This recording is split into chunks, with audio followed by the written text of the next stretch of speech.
اور ان سے پہلے ہم نے قوم فرعون کی آزمائش کی اور ان کے پاس ایک عالی قدر پیغمبر آئے جنہوں نے یہ کہا کہ اللہ کے بندوں یعنی بنی اسرائیل کو میرے حوالے کر دو، میں تمہارا امانت دار پیغمبر ہوں، اور اللہ کے سامنے سرکشی نہ کرو، میں تمہارے پاس کھلی دلیل لے کر آیا ہوں، اور اس بات سے کہ تم مجھے سنگسار کرو میں اپنے اور تمہارے پروردگار کی پناہ لے چکا ہوں،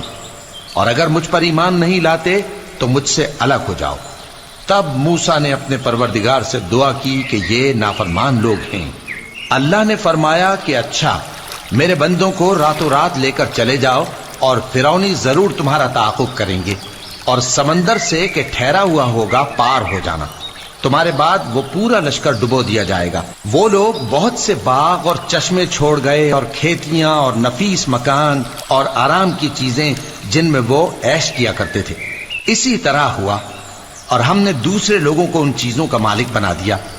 پھر ان پر نہ تو آسمان اور زمین کو رونا آیا، اور نہ ان کو مہلت ہی دی گئی،